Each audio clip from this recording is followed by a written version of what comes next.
Hello दोस्तों, हिंदी की बिंदी channel में आप सभी का स्वागत है।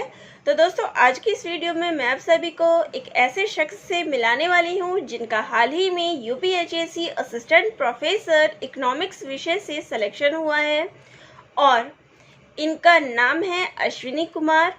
और इन्होंने हाल ही में जो है अपनी सफलता जो है इन्होंने प्राप्त की है यूपीएचएससी में।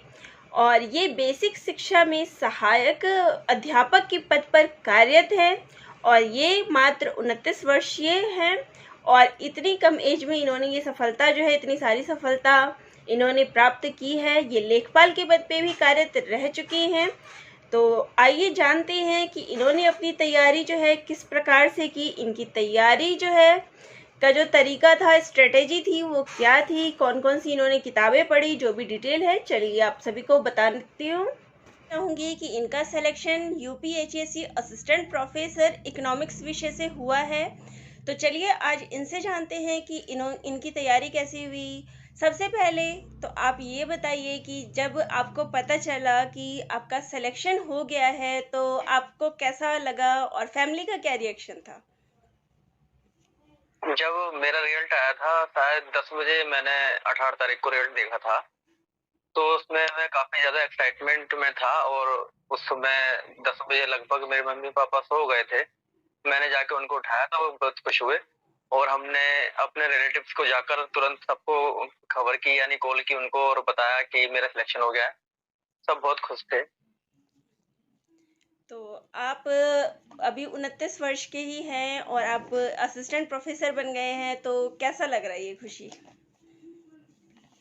ये खुशी काबिले तारीफ है। मुझे लगता है कि इसमें मेरी पूरी फैमिली का, मेरे दोस्तों का और कुछ ऐसे लोग भी हैं जिन्हें मैं जानता नहीं हूँ, लेकिन उन्होंने भी मेरी इस सफलता में सहायता करी है। तो उनका मैं इस चैनल के माध्यम से धन्यवाद भी देना चाहूंगा। तो अब आप अपने बारे में थोड़ी सी बातें बता दीजिए कि आपने कहाँ से पढ़ाई की, आपकी क्वालिफिकेशन क्या है, बेसिक डिटेल। मैं रामपुर जिले का निवासी हूँ और यहीं से मैंने अपनी ग्रेजुएशन और माफ कीजिए इंटर और ग्रेजुएशन की पढ़ाई की है, जो कि रजा डिग्री कॉलेज से है। और ग्रेजुएशन भी मैंने यहीं से की है, लेकिन वो प्राइवेट तौर पे की है। 2015 में लेखपाल भर्ती में मैं सिलेक्ट हुआ था प्रथम बार, जब मेरी उम्र 22 साल की थी। लगभग 2.5 वर्ष मैंने लेखपाल के पद पर कार्य किया था। उसके बाद वर्ष 2018 में मैं सहायक अध्यापक के पद पर चयनित हुआ था और 2018 से ही मैं अर्थशास्त्र विषय की पढ़ाई कर रहा हूँ। 2019 में मैंने एमए अपना कंप्लीट किया था। तब से मुझे ये, मेरे भैया भी असिस्टेंट प्रोफेसर हैं, भाभी भी असिस्टेंट प्रोफेसर हैं, लेकिन वो हरदोई में है। तो उनको देखते देखते मैं काफी कुछ सीखा। उन्होंने मुझे थोड़ा बहुत ज्यादा गाइड किया, थोड़ा नहीं। और फिर मुझे एक ये समझ में आ गया कि अगर असिस्टेंट प्रोफेसर को एज ए करियर चुना जाए तो ये कोई बेहतर विकल्प होगा मेरे लिए अन्य किसी और नौकरी में जाने से। तो इसलिए मैंने असिस्टेंट प्रोफेसर की पढ़ाई एमए इकोनॉमिक्स से करने के बाद की और 2020 में प्रथम प्रयास में ही मैंने नेट क्वालिफाई कर लिया था। अभी तक एक ही बार मैंने नेट का एग्जाम दिया है, दूसरी बार अब मैं दूंगा। तो और हाँ जी। जी। तो ये मतलब आप अभी कार्यरत हैं तो उसके पीछे जी। बेसिक सहायक के पद पे हैं स्कूल में। जी। जी। हाँ जी। और अब असिस्टेंट प्रोफेसर, तो अब वहाँ पे अब लीव ले लेंगे। हाँ जी। हाँ जी, अच्छा, मैं एक पूरी कोशिश कर छोटा रहा सा हूँ कि मतलब, हाँ जैसे जी। रिजल्ट आया था, ज्वाइनिंग लेटर जैसे हमें मिलता है, लियन लेने की कोशिश करूंगा। और जहां तक मिल ही जाएगा लियन, और उसके तहत 2 वर्ष का हमें टाइम मिल जाता है कि हम अगर चाहें तो इस नौकरी में आ सकते हैं। हालांकि आता कोई नहीं है असिस्टेंट प्रोफेसर की नौकरी छोड़कर, हाँ जी। क्योंकि वह तो एक और शिक्षा के छोटा सा क्षेत्र में सवाल सबसे। है। हाँ जी। इसी जी। पे क्योंकि कल से मुझे कमेंट भी आ रहे थे, तो एनओसी जो है, आपने अभी फॉर्म भरा था पिछला फॉर्म, तो एनओसी आपने फॉर्म के टाइम ही भरा था या अभी और भी मतलब बाद में जमा किया था? नहीं नहीं, जो भी गवर्नमेंट जॉब में होते हैं तो उनके लिए ये बेटर रहेगा कि वो सारे प्रोसेस को फॉलो करते चलें। जैसे मैंने एग्जाम में बैठने के लिए और आवेदन करने के लिए अनुमति मांगी थी पहले, तो वो मेरे पास है। दूसरा फिर साक्षात्कार के समय फिर मैंने अनुमति मांगी थी, वो मेरे पास है। उसके बेस पे लियन मिलना आसान हो जाता है। अगर हम एनओसी प्रारंभ में ना लें, बाद में लें, तो हो सकता है कि हमारे ऑफिशियल्स हमें देने से मना कर दें कि आपने तो हमसे पूछा ही नहीं था। इसलिए बेहतर यही रहता है कि पहले ले ली जाए। तो हाँ जी, क्योंकि काफ़ी सारे बच्चे जानना चाहते तो मैंने ये टॉपिक इसीलिए लिया था बीच में। अब आपने जी अपनी तैयारी जो है वो किस प्रकार से की थी, कौन कौन सी किताबें आपने पढ़ी थी? जी, मैंने सबसे पहले तो जो नेट का सिलेबस था वो बहुत ज्यादा कारगर है मेरे लिए, मुझे लगता है कि उसमें फर्स्ट पेपर जो नेट का होता है वही इकोनॉमिक्स का जो असिस्टेंट प्रोफेसर का एग्जाम होता है उसका फर्स्ट पेपर जो 30 नंबर का जीएस आता है, उसमें भी उसके 7-8 क्वेश्चन आते हैं। मोस्टली है कि 7 से 8 या 10 तक भी हो जाते हैं कभी कभी, जो नेट का फर्स्ट पेपर है उसके क्वेश्चन आना। तो मैंने अरिहंत के पब्लिकेशन की बुक से उसको पढ़ा था उसकी। और नेट की तैयारी करने के साथ साथ मैंने फिर बाद में जब अपने विषय को डीप करना शुरू किया तो उसके लिए मैंने डॉक्टर एच.एल. ओझा की बुक का इस्तेमाल किया था, जो मैंने माइक्रो और मैक्रो उसी से पढ़ी थी। इंटरनेशनल इकोनॉमिक्स के लिए मैंने एम.एल. जिंगल को प्रीफर किया था, और मनी एंड पब्लिक फाइनेंस के लिए मैंने एस.एन. लाल की बुक को प्रीफर किया था। इसके आंकड़ों के लिए मैंने अरिहंत की बुक का ही इस्तेमाल किया था, तो यानी स्टैटिक्स के लिए। और जीके के लिए बस जी आपने अरिहंत की ली थी नहीं और नेट जी, की? नहीं जीके के लिए मैं लूसेंट हमेशा लूसेंट को ही पढ़ता आया हूँ, क्योंकि एक तो वो छोटी किताब भी है, हालांकि छोटी नहीं कहेंगे उसको, लेकिन मैं उसे कई 4-5 बार याद कर चुका हूँ, तो मुझे वो पढ़ना आसान लगता है। करंट अफेयर्स के लिए स्पीडी करके एक बुक आती है, तो मुझे लगता है कि वो मंथली करंट अफेयर्स की बुक होती है, वो सबसे ज्यादा कारगर होती है। तो मैंने वो 2 बुक्स ली थी, यानी हर मंथली आती है, तो फर्स्ट जब एग्जाम होता है उससे 2 महीने पहले ही मैंने करंट का पढ़ना स्टार्ट किया था। आईसीटी के लिए नेट के फर्स्ट पेपर में मैंने बताया तो आईसीटी का पोर्शन उसमें है, तो उससे कवर हो गया था। और बाकी बाकी हाँ, बाकी यूथ कंपटीशन का जो प्रैक्टिस सेट है, और एक कंपनी का नाम याद नहीं आ रहा ब्रांड का, जिसका मैंने एक प्रैक्टिस सेट खरीदा था। एक तो यूथ का खरीदा था और एक दो और खरीदे थे, लगभग 3 या 4 मैंने प्रैक्टिस सेट खरीदे थे जो एग्जाम के टाइम पर मैंने कंप्लीट किए थे। तो अब बाकी आपकी क्या स्ट्रेटजी रही, मतलब खुद के नोट्स बना के पढ़े और कितने घंटे की पढ़ाई की, क्या तरीका आपने अपनाया था?